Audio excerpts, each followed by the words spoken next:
Reporting today about where exactly those boxes were was just perfect. She knows where the boxes of treasure are. She's going to be among our first guests. Thank you, Rachel. Thanks.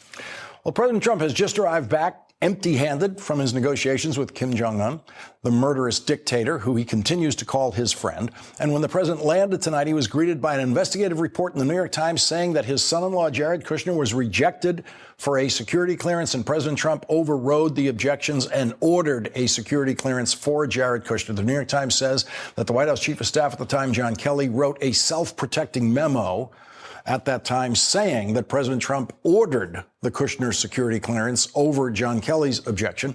We'll have more on that later in this hour. And at the end of the hour, we will show you that moment in yesterday's Michael Cohen hearing where everything went off the rails for a few minutes after a congresswoman said that Congressman Mark Meadows did something racist during the hearing. Eventually, the congresswoman diffused the issue by apologizing to Mark Meadows. But there will be no apology on this program tonight when I show you the very racist things that Mark Meadows said in order to get his job in his first campaign for Congress. You're going to want to see, once again, what happened in that hearing yesterday with Mark Meadows, especially after you see just how racist a campaign he ran when he won his seat in the House of Representatives. And there will be no apology at the end of this hour for what I have to say about the racism of Mark Meadows.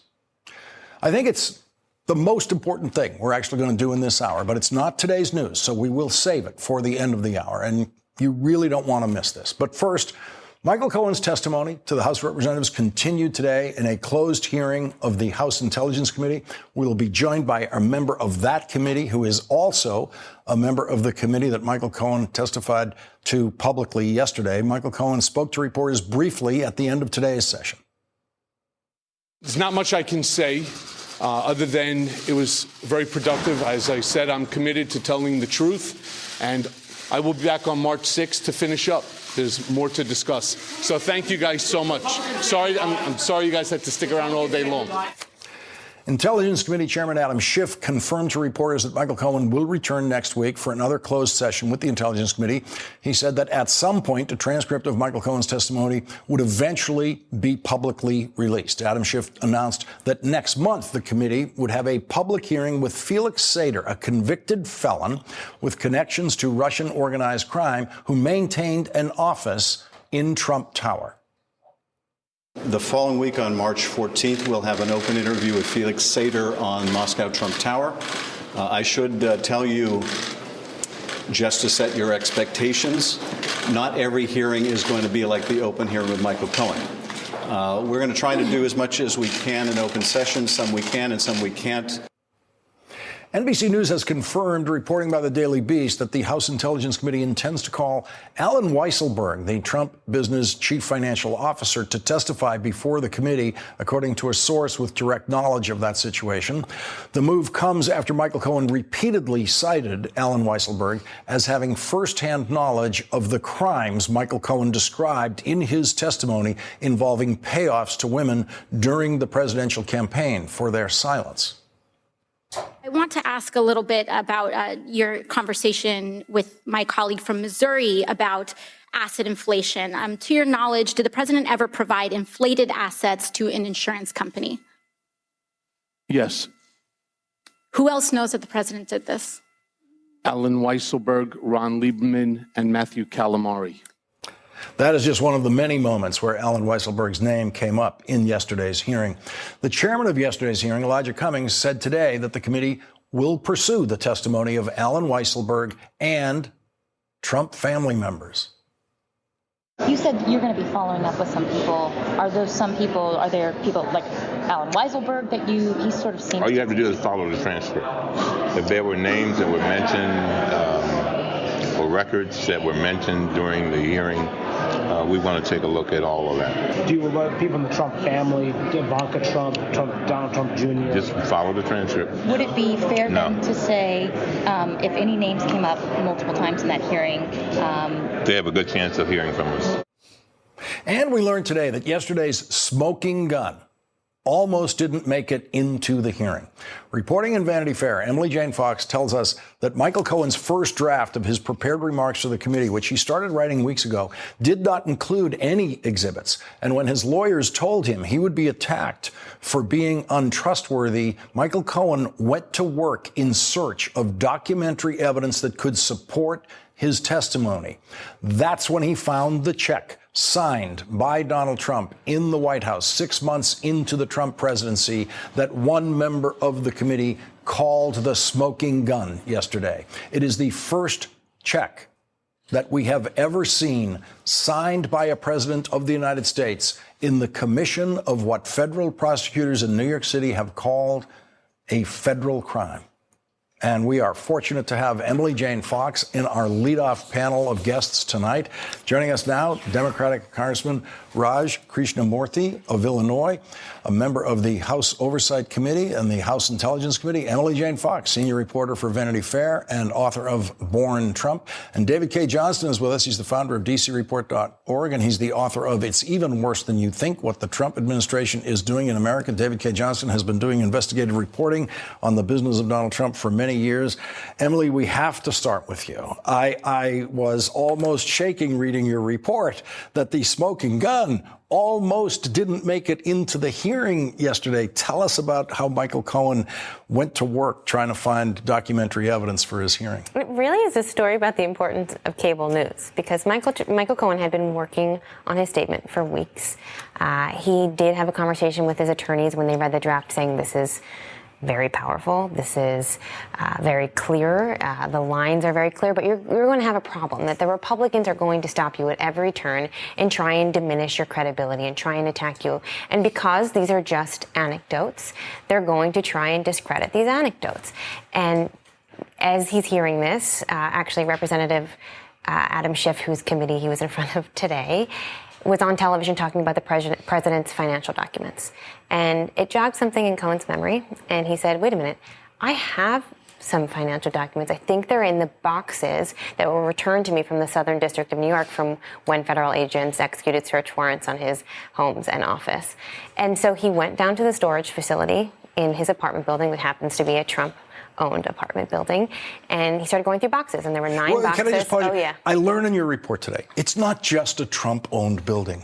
Who else lives in the same building with Michael Cohen? Funnily enough, Jared and Ivanka keep an apartment in New York. Jared and Ivanka Trump, their New York apartment is in the same building as Michael Cohen. It is. I mean, they spend most of their time in Washington now, but they do have a shared apartment. So he goes down to the basement of this building. And there are 9 boxes that were returned to him. He goes through box number 1, it's kind of junk. Box number 2, kind of junk. Box number 3, it is jackpot. And what he finds in there are the financial documents from 2011, 2012, 2013. He finds a slew of handwritten notes from the president on articles, things ripped out from magazines and newspapers and printed out from the internet. The notes ranging from threatening, Michael C. threatened this reporter with a lawsuit. This story is terrible, call so-and-so. To an email with Alan Weisselberg, whose name came up, I think, more than 24 times yesterday. And the email was about the reimbursements that Cohen had received for the Stormy Daniels payoff. And it reminded him, well, there have to be copies of these checks somewhere. They're not in this box, but why don't I call the bank? This was all last week. Okay, his draft was written. He was preparing to go to Congress. And so he went to the bank and he got a copy first of this check that is signed by President Trump. And then he got, the day before the hearing, a copy of the check that was signed by Donald Trump Jr. and Alan Weisselberg. So these things were last minute additions, and they frankly turned the whole hearing around into an anecdotal story that could have had holes poked into it, into something that, as Michael Cohen put it in the hearing, you don't have to believe me. You can say I'm uncredible. That is up to you. But you don't have to believe me because there's documentary proof. And I'm going to put them up on slides in this hearing room, and the whole world can look at them. Congressman Krishnamurthy, how important were those exhibits in your hearing yesterday? I think they were very important because they added, some real documentary evidence to corroborate his oral evidence. And, whenever the Republicans kept jumping up and down, screaming that he was a liar, it's very interesting that not once did they, impugn the integrity of the evidence or say that it was somehow false. In fact, it was very hard for them to do so. And I just want to show the moment that you had yesterday in that hearing, which changed our understanding of what might be happening next in this story when you asked Michael Cohen about any other possible evidence. Is there any other wrongdoing or illegal act that you are aware of regarding Donald Trump that we haven't yet discussed today? Yes, and again, those are part of the investigation that's currently being looked at by the Southern District of New York. Congressman, were you surprised by that answer? Truthfully, yes. I didn't expect him to answer quite that way. In fact, there was a question right before that question where I actually asked him when was the last time that Donald Trump or one of his agents or advisors reached out to him or communicated with him. And he said it was 2 months after the raid, which is very unusual timing. And then I asked him what was said. And again, he said, I can't tell you. That is under investigation by the Southern District of New York, the prosecutors in the Southern District of New York. And so, again, I think that there's a lot of information that we still don't know. And certainly anything that's under investigation by the Southern District of New York, I would argue, is something that we should be probing as well in Congress. And Congressman, you were also one of the few who was in both hearings, the closed hearing today with the Intelligence Committee. What can you tell us about what happened in that hearing, and especially in terms of consistencies with yesterday's hearing or expansions on what you heard in yesterday's hearing? Unfortunately, I can't get into the details of the testimony, but I can say a couple things. One, he was very cooperative. Two, there was so much testimony that he was able to give on the questions at issue that he's coming back next Wednesday or on March 6th. And that was not expected today. And so I think that just overall, he's been very cooperative. Going back to the oversight hearing, I thought he came across as credible. And if there's anybody who knows the consequences of lying, especially lying to Congress, it's Michael Cohen, because he's in part going to prison because of that. At this point, I don't see any incentive for him to further lie, because that would only increase his sentence, not decrease it. What was your judgment of his credibility in today's closed hearing? I didn't see any inconsistency from the open hearing. He just comes across as a liberated person. Lawrence, I think that he comes across as someone who's like, I'm going to prison in 2 months, and all of a sudden that provides some clarity as to what he needs to be doing right now, which is telling the truth and, of course, putting his affairs in order and taking care of his family. David K. Johnston, you've spent years trying to get documentary evidence about Trump businesses, but you don't have a key to Michael Cohen's basement. So I'd like to get your reaction to the supporting documentation that Michael Cohen brought to that hearing yesterday, and anything else you think we should be focusing on. Well, that check is absolutely a smoking gun, and I'm glad that Emily Jane has this terrific story. Shows what good reporting is going on here by journalists. By my count, Michael Cohen identified potentially 14 different crimes in his testimony. My concern is that a lot of that, the dots were not connected. And a lot of the examination was very poor. Now, the congressman who's on our panel and two other Congress members, Ms. Ocasio-Cortez and Katie Hill from California, asked very pointed questions that got and elicited important new information, but way too many of the questions were preening. They were time wasted on telling us what we already know. And I hope that the committees in the future do a better job of examining the witnesses. And David, all of the things you're talking about are things that it could be subjects of future hearings, obviously.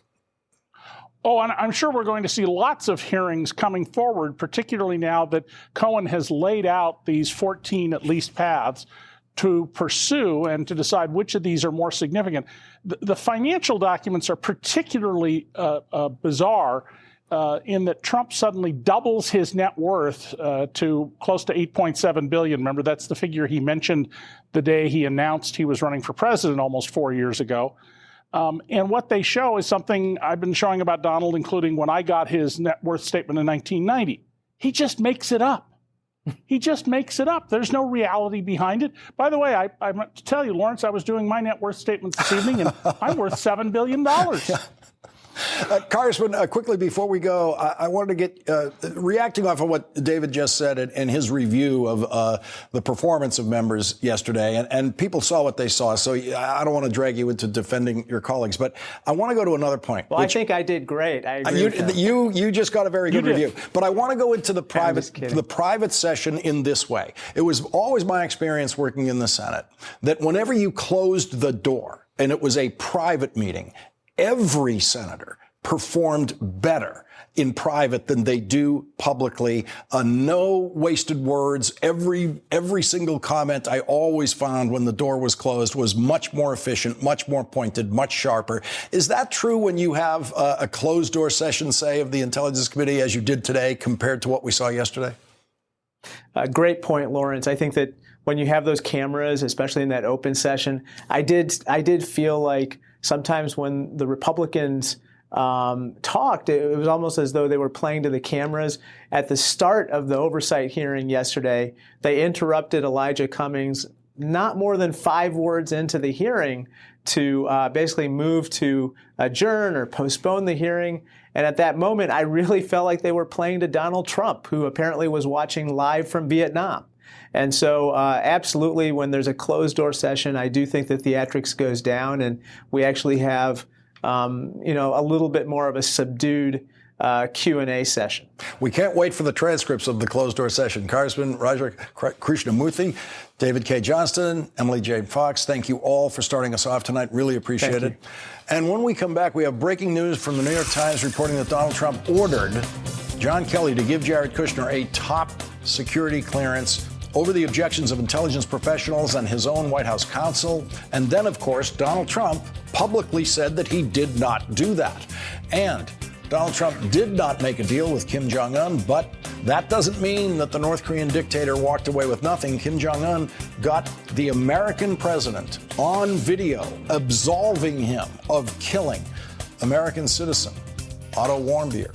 And at the end of this hour, we're going to talk about the display of racism in the House of Representatives yesterday. I will explain to you why the Congresswoman who correctly said it was racist chose to apologize for saying that. It's all about the House rules of decorum, which allow members of the House of Representatives to insult anyone in the world except members of the House of Representatives.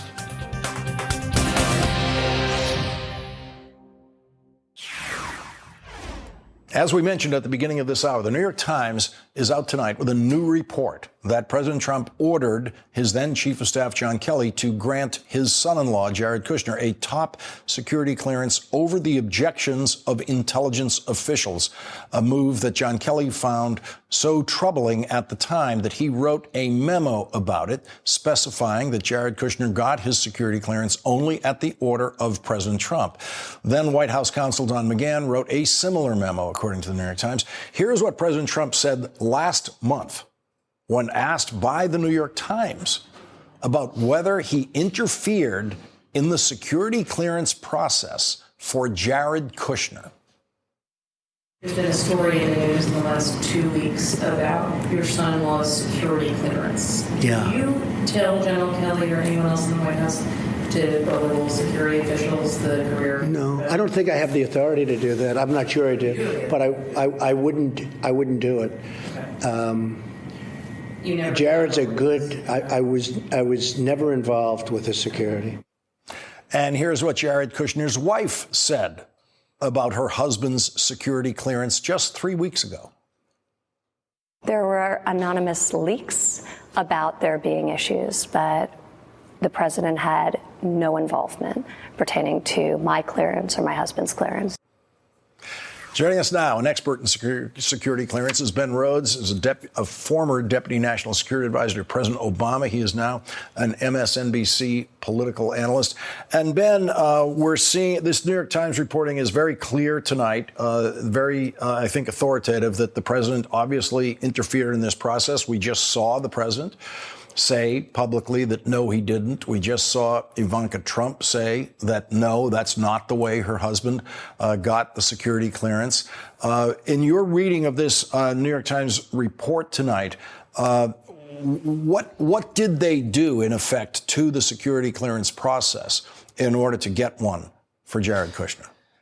Well, first of all, it's telling that they felt like they had to lie about it. If they didn't think they'd done something wrong, then why did they feel like they had to lie about it? The second thing is the career professionals go through this and they look for, Lawrence, whether there's any vulnerability in giving someone a security clearance. And they make a recommendation based on that investigation.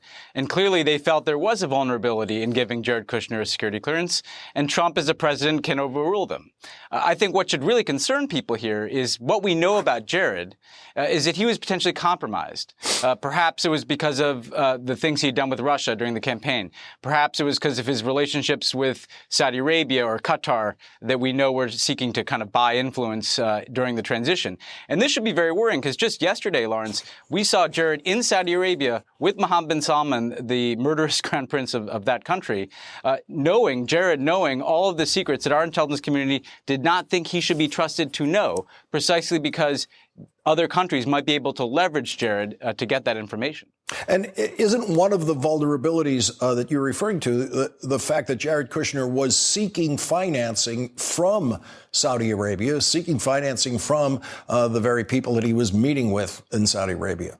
Exactly. And so the scenario you'd be worried about, right, is that they can blackmail him, that they know they have leverage over him. They know that perhaps he's seeking deals with them, or maybe they know that they've agreed to do something to make payments in his real estate interest that are compromising to him. And then they can use that to leverage him and say, well, we'd really like to know some information that you have. That's why we have an intelligence community that goes through this process. And it's truly extraordinary and should be worrying to people, and shows, frankly, that Trump doesn't really care about our national security, that he would overrule those professionals in order to give his son-in-law a clearance, right? And again, this is not someone who's somehow indispensable to the functioning of the U.S. government. This is someone who had no experience in national security before he came into the White House. Why is it necessary for Trump to skirt the rules like this and then lie about it? The New York Times reports that Jared Kushner wanted to get basically a comment from John Kelly at the time saying that he supporting that Jared Kushner deserved a security clearance, and John Kelly refused to do that. Now, that's the same John Kelly who did an awful lot of things for President Trump without any question whatsoever, and embarrassed himself in many times over and over again doing things for Donald Trump, but he wouldn't do this. Yeah, and Lawrence, this connects to everything else that we've been looking at with the Russia investigation, the Saudi relationship. There was something so alarming in that security clearance investigation that John Kelly felt the need to write this contemporaneous memo. He knew that this was going to come out and was going to look really bad. And again, we still don't know all the facts. We don't know why it is that the intelligence community did not think Jared Kushner should get this clearance in the first place. But we do know, as you say, John Kelly was willing to lie, to cover for Trump, to say all kinds of things. He wasn't willing to do this, and he knew that this was going to catch up to them. And frankly, there's a lot more facts to be uncovered here, and I'm sure that the House Democrats will be looking into that. And Ben, as you and I both know, the memo that John Kelly, in effect, wrote to himself about this are the kinds of memos you write in government when you expect what has happened to be investigated, including possibly investigated by prosecutors. Absolutely, Lawrence. And, look, we've seen a pattern here for a couple of years where the Trump people seem to think that this stuff is never going to catch up to them, right? That they could break all these rules, violate all these protocols. And what we're seeing now, in part because the American people chose Democrats to lead the House, is it's all catching up to them. It caught up to Trump yesterday in Michael Cohen's testimony. It caught up today in the New York Times story about the security clearance. There'll be further investigations. And someone like Kelly had at least been around Washington long enough to know that the chickens come home to roost. And there are a lot of chickens that are going to be coming home to roost over the next several months. Ben Rhodes, we need your authority on this subject tonight. Thank you for joining us. Really appreciate it. Thanks, Lawrence. Good to see you. And when we come back, a conservative who says the Republican Party is reveling in being, these are his words, the stupid party. Our next guest.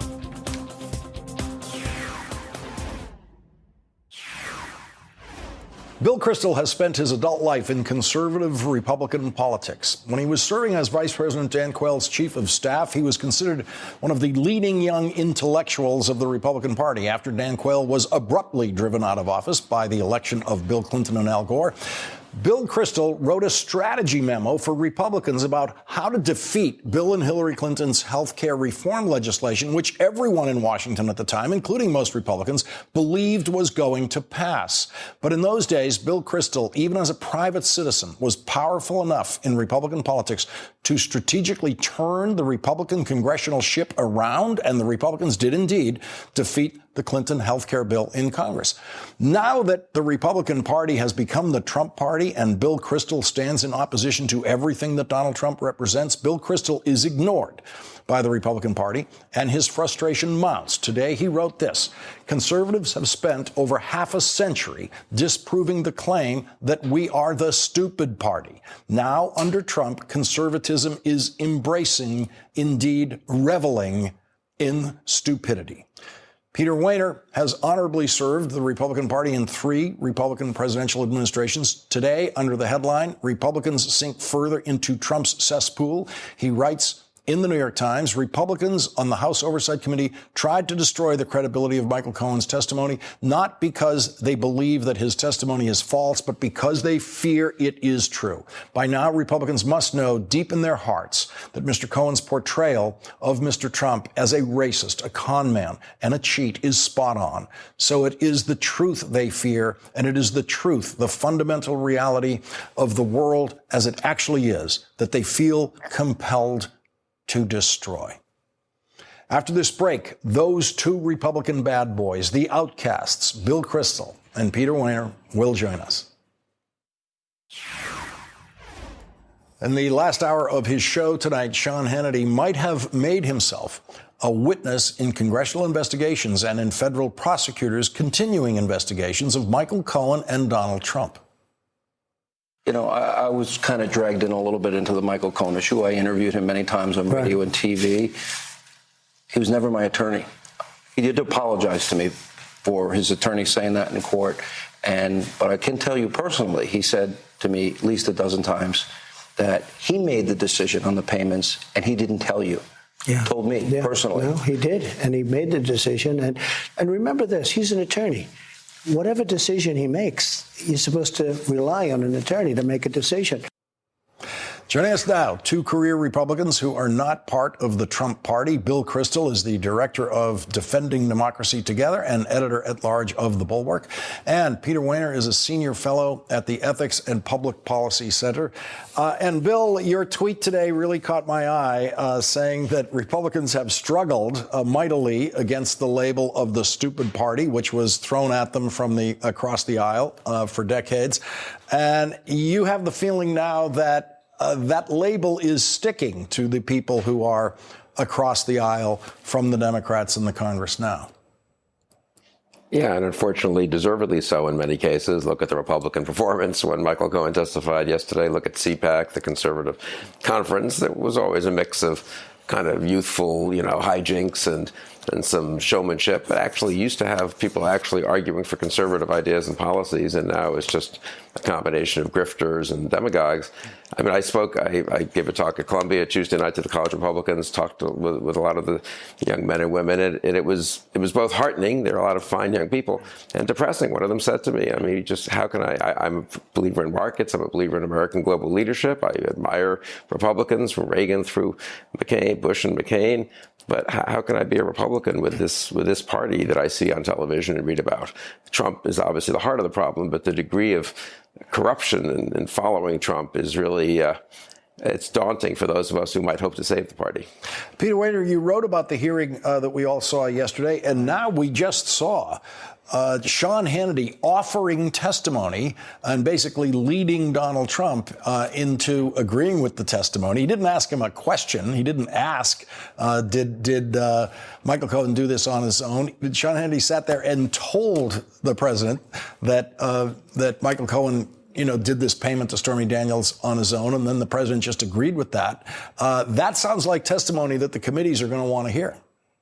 They may. Under oath, I meant to add, under oath. Right, and under oath is a big distinction. It's an important thing. But I wanted to build on what Bill said. It's not just the stupid party, but it is a party that has been corrupt in a lot of ways. And that's not an easy thing to say for somebody like me and Bill, who've been lifelong Republicans.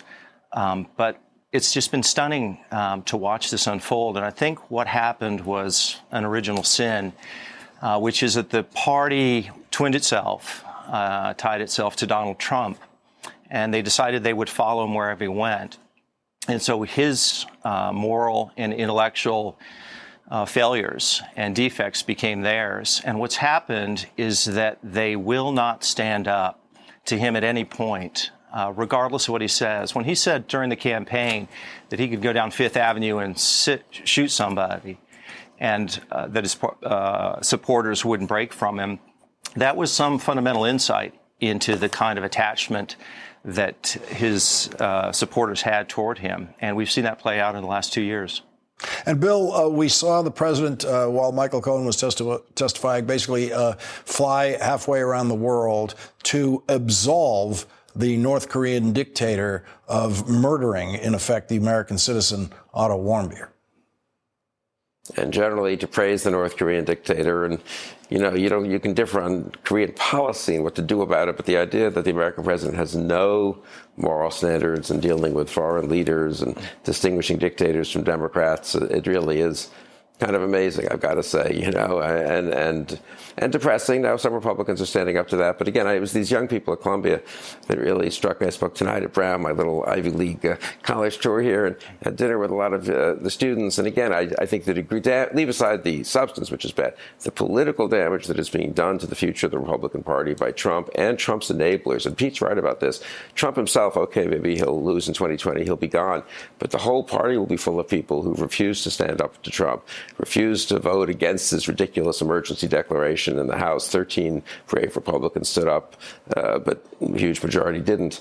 We'll see what happens in the Senate. I think that damage, I've been hopeful it can be undone pretty quickly, but it's going to take a lot of work to undo it. I'm sorry we're up against the clock. That's all the time we have right now. Please, both of you, come back. We have to continue this discussion. Bill Kristol, Peter Wehner, thank you for joining us tonight. And when we come back, what I think is the most important thing we're going to discuss in this hour, what we saw in a racist moment in that hearing yesterday.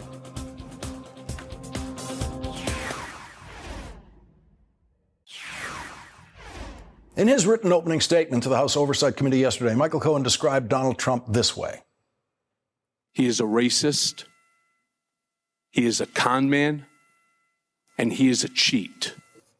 Not once in the all-day hearing did a single Republican try to defend Donald Trump against the accusation that he is a cheat or against the accusation that he is a con man.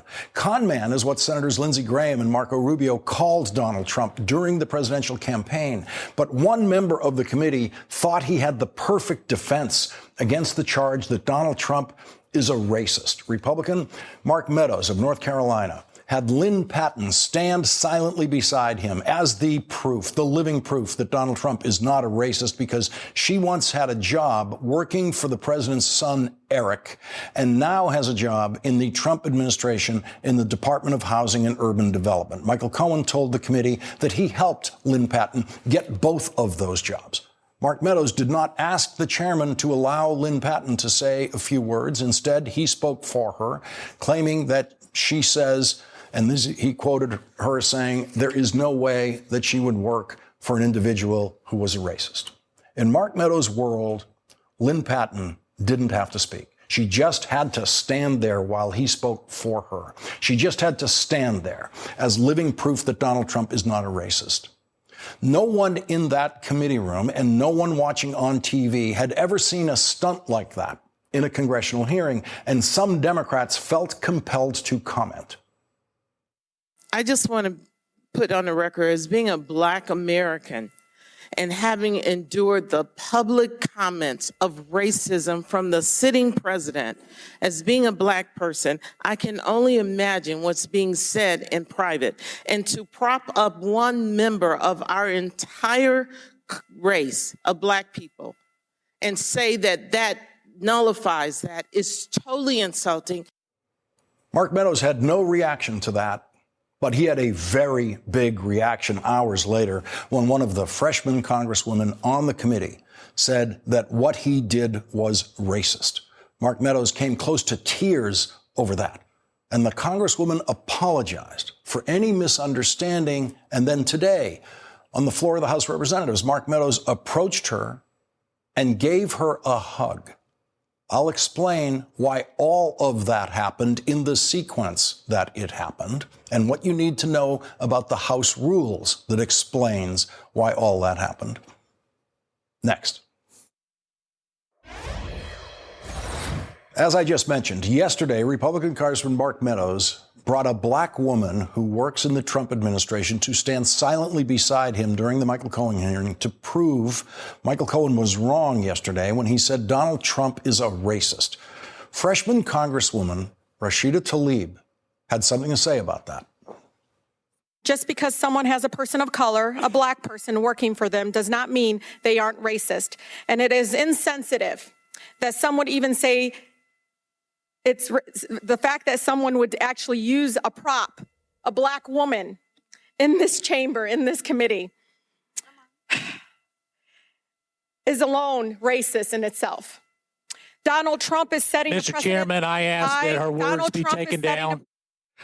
And then the hearing went off the rails for the next few minutes as Chairman Elijah Cummings masterfully refereed the dispute that broke out between Congresswoman Tlaib and Mark Meadows, who claimed that Congresswoman Tlaib had called him a racist, which technically and only technically she didn't.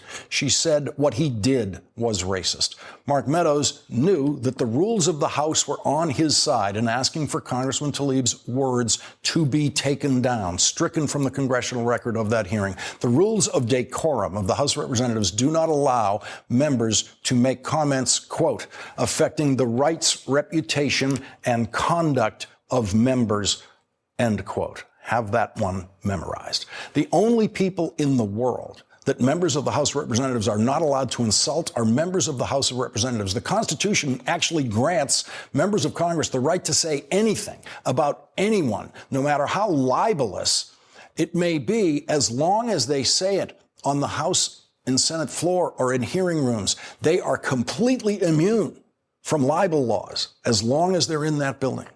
Freshman members of Congress are warned about this. They're warned about the decorum rules. And so Congresswoman Tlaib knew yesterday that the rules of the House gave Mark Meadows the privilege of calling for a vote to remove her words from the record of the hearing. And so she diplomatically saved her chairman, Elijah Cummings, from having to call a vote of the committee on striking her words. She said she did not intend to call Mark Meadows a racist.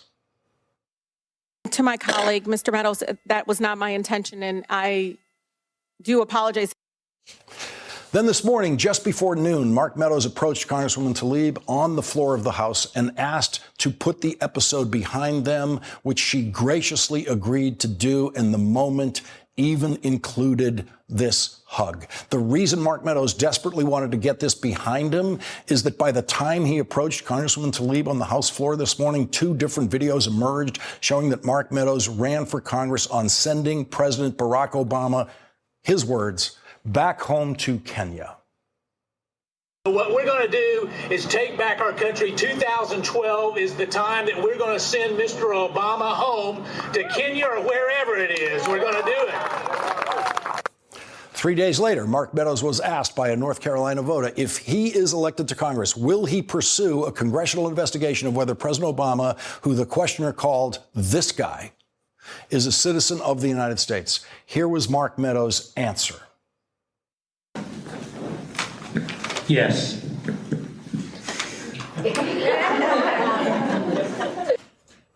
So there you see Mark Meadows running on the racist platform of send the black president back to Africa and lying to a voter who wants him to do that. Mark Meadows told his voters then, yes, he would pursue a congressional investigation in President Obama's birth certificate, and that was a lie. He never did that. And because Mark Meadows is a politician, he wasn't finished with that one-word answer to that question.